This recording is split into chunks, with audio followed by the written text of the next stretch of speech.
Bonjour la France. What the fuck? Ce matin, Bertrand, vous nous racontez une histoire rocambolesque. Ouais, j'ai pas le choix, faut y aller. Pas le choix, faut y aller.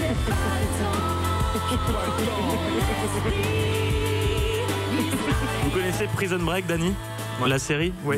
Bon, et bien que les orphelins des aventures de Michael Scofield sèchent leurs larmes, nous avons trouvé son successeur. Il s'appelle Alexander Delgado, il a 27 ans. Condamné à 16 ans de réclusion criminelle, il est détenu dans une prison de haute sécurité à Lima, au Pérou, le centre pénitentiaire d'Ancón, d'où personne n'était jusqu'ici parvenu à s'évader. Alors comment s'est-il pris ? Oui. Eh bien le 8 janvier dernier, comme c'est souvent le cas, Alexander reçoit la visite de son frère jumeau Giancarlo et comme d'habitude, les gardiens mettent une cellule à leur disposition afin qu'ils puissent papoter tranquillement.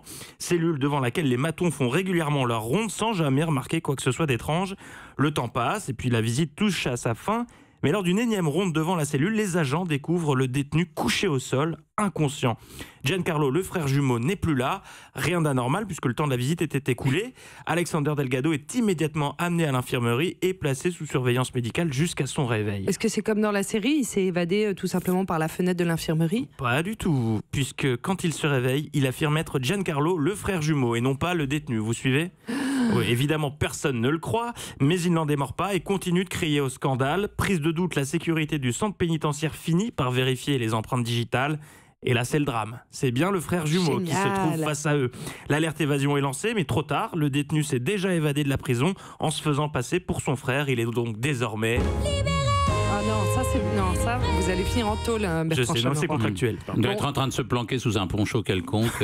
Mais donc, comment il a fait pour s'échapper ? Alors, c'est assez simple. Pendant leur entrevue dans la cellule, il a offert gentiment une boisson gazeuse à son frère jumeau, qu'il l'avait au préalable soigneusement blindé de somnifères.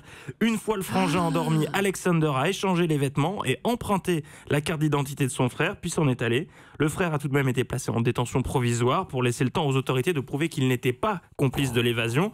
Mais il est aujourd'hui de nouveau libre. Alexander, quant à lui, a été retrouvé non loin de la prison, près de Lima. Il a confirmé être le cerveau unique de l'opération. Il a déclaré, et c'est très mignon, qu'il était simplement sorti pour retrouver sa mère qu'il souffrait de ne pas voir régulièrement. Oh, donc tout est bien qui finit bien, en fait. Alors oui, sauf pour le directeur de la prison qui s'est fait virer, mais sinon tout est bien, qui est rentré dans l'ordre. Ils ont mis son jumeau à sa place. Merci Bertrand. Europe 1.